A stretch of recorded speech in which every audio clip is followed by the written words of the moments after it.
Good evening, ladies and gentlemen. My name is Kyle Miller. And I'm Mallory McGee. And first off, we would just like to say thank you to the Child Protective Services for granting us this opportunity to be with you here tonight.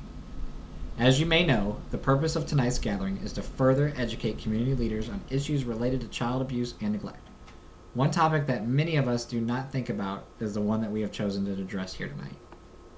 When they came to my village, they asked my older brother whether he was ready to join the militia.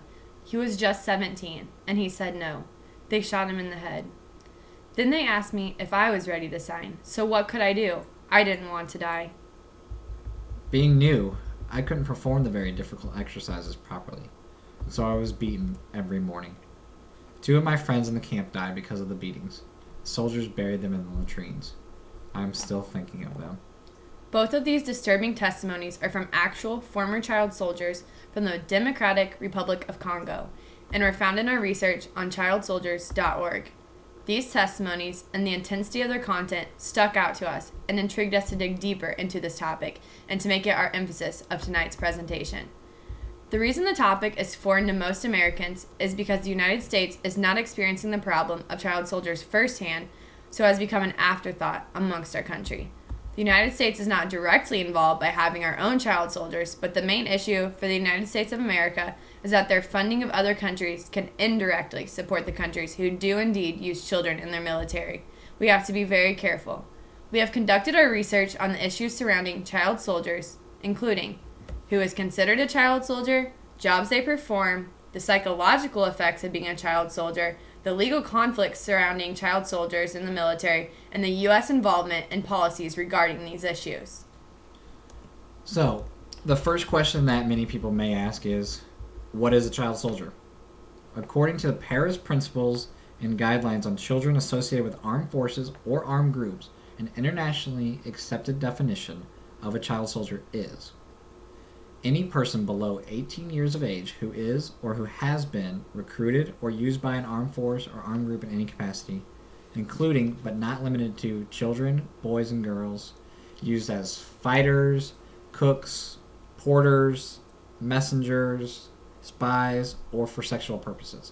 It does not only refer to a child who is taking or has taken a direct part in hostilities.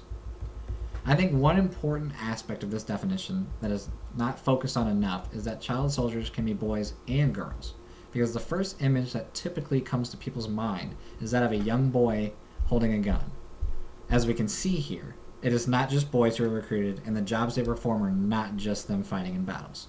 Some other jobs that they execute that were not mentioned in the definition are couriers, guards, suicide bombers, and human shields. Now that the definition and the duties of child soldiers have been established, some of the next questions that many of you may have or be pondering are how many children are actually involved in this horrific abuse, and in what countries is this abuse being practiced? According to Fiona Clayson and others in their article, Multiple Trauma and Mental Health in Former Ugandan Child Soldiers, they stated, currently 250,000 children are serving as child soldiers in armed conflicts around the globe, forced to witness and often also commit atrocities, including rape and murder.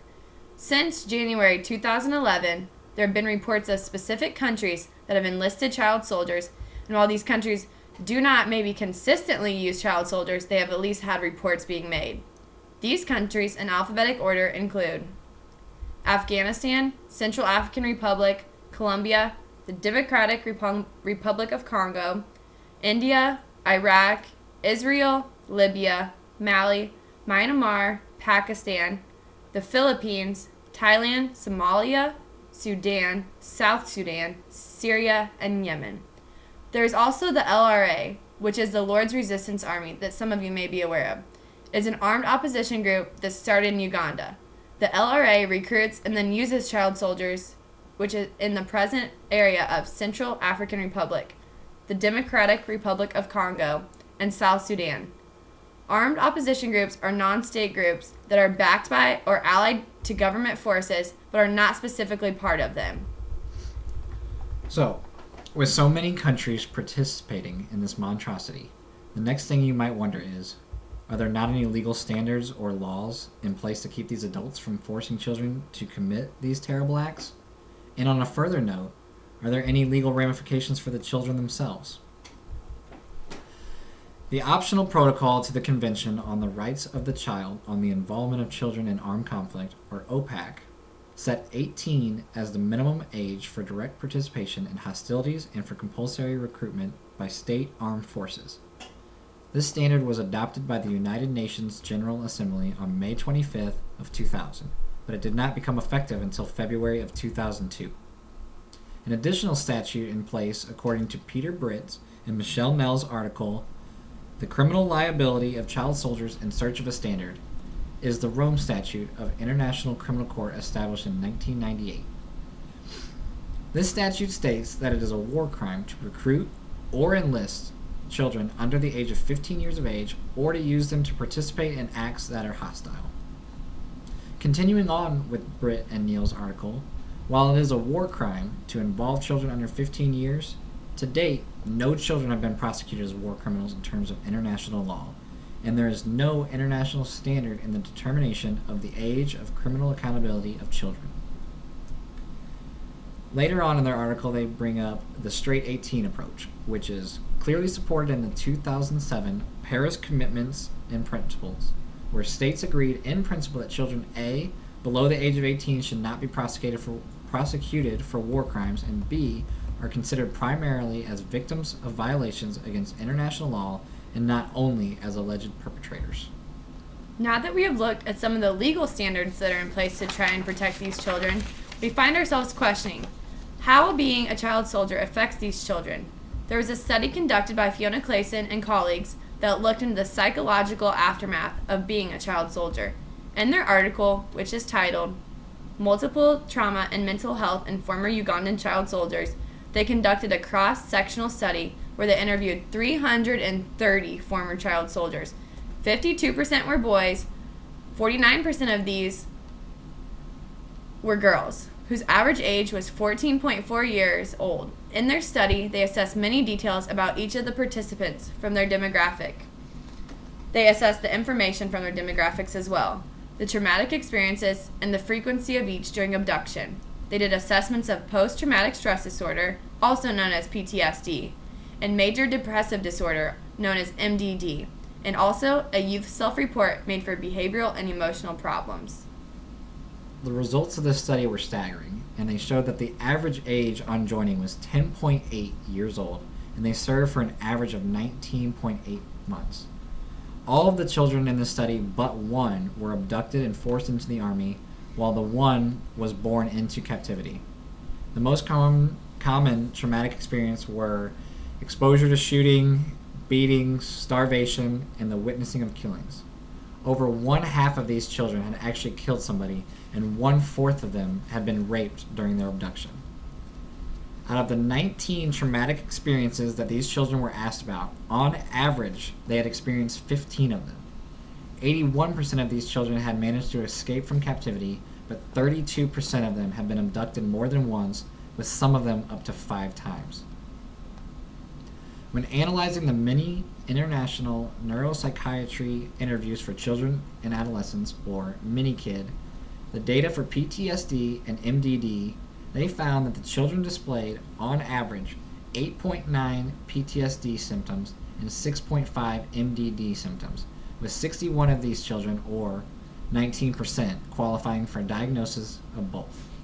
More results included from the youth self-report were the 5 most prevalent behavioral and emotional problems were feelings of having to be perfect, which was 80%, headaches, which was 79%, nightmares, which were 74%, worrying a lot, 72%, and also stomach aches, which comprised of 71%. Suicidal ideations during the past month were reported by 99, or 30% of the children. There was also a checklist for exposure to domestic and community violence that was completed in a 6-item questionnaire, which found that 78% of them had reported at least one instance of domestic and community violence, with an average of 2.7 violent acts per child out of 12 acts possible. When assessing all of their data, they found that older age children were more likely to present post-traumatic stress disorder symptoms, along with emotional and behavioral problems, while lower socioeconomic status was associated with MDD symptoms. With all of these potential mental health issues, the authors of the study studied that the psychological rehabilitation of former child soldiers is an international obligation, according to Article 39 of the United Nations Convention on the Rights of the Child. Our data calls on the medical and humanitarian community to promote as well as expand mental health and support for war-affected children and their families to break this potential cycle of violence and to work towards reconciliation. If there are so many negative psychological effects that end up occurring for the children that experience being a child soldier, you may be upset and be wondering, why aren't we helping more in the United States? Or wondering what our involvement is in stopping this issue. According to the CNN article written by Jesse Eves in 2013, titled, "Why the U.S. Must Do More to Combat Use of Child Soldiers," the United States is involved in this issue, not that they are involved in that aspect that we have child soldiers ourselves, but involved in the subject overall. This particular author believes we could do more as a country. The political leaders of our country, along with many others, have decided that just instructing the countries that have them to quit is not doing anything. In the report, they discuss that there is actually a trafficking in persons report written by the United States government that addresses many things and is an example of how the United States wants to be a leader globally. The basis of the report is to call attention to the fact that there is trafficking occurring all over the world. There is actually a page in the Trafficking in Persons report that's very important that often goes unnoticed, and this page addresses the issue of child soldiers. It is the page that includes the list of countries the evidence shows are using children constantly in national armies or in government-supported paramilitary groups. According to the CNN article, paramilitary groups are essentially private militia. They are still organized military groups, but not officially considered a national military force. The reason that the topic of child soldiers is included is because the 2008 Child Soldier Prevention Act requires that it be in this TIP document. Early in the presentation, you may remember that we stated a long list of countries that had reports of child soldiers, but these were just reports, which doesn't necessarily mean it is a consistent issue. As we also stated earlier, there are 10 countries that consistently use child soldiers. Eves declared that out of those 10 countries, the United States gives aid to 7 of them. These 7 include Chad, the Democratic Republic of Congo, Rwanda, Somalia, South Sudan, Yemen, and now the Syrian opposition. The issue here is that it is often discussed as technically U.S. taxpayer dollars are being spent on armies that use children, even though there is the Child Soldiers Prevention Act that says that any country getting U.S. military aid and found to be using children in its armed forces will lose key forms of that aid, except for money that could help countries transition children out of their national armies. It still happens to be an issue. And there are many loopholes, and the problem is getting those loopholes to stop. According to the CNN article by Eves, the United Nations has set a deadline of 2016 for all countries to stop recruiting and using child soldiers to fight in the military. So far, the United Nations has signed action plans to reach that goal, with each of the countries breaking the law of having child soldiers listed in the Trafficking in Persons report. However, action plans are intended to do just that. They are meant to be put into action, but they can easily remain just on paper. If we are going to realize the goal of stopping the use of children as absurd weapons of war, the United States needs to use its leadership and the tools we have at our disposal. Eves continues to discuss about how in Syria, the Trafficking in Persons report points out that the Syrian army and the opposition to the Syrian army are using children as fighters, transporters, and you won't want to believe this, but even as executioners. More than that, there are nearly 6 million refugee Syrians displaced, and many of them are children. The reason that this is a big deal is because, like the recent report from the Child Soldier Initiative points out, the chance of a child will be forcibly recruited to fight in an armed group goes up tremendously if the child is a refugee or internally displaced. It's an outcome that is too real for many children in Syria.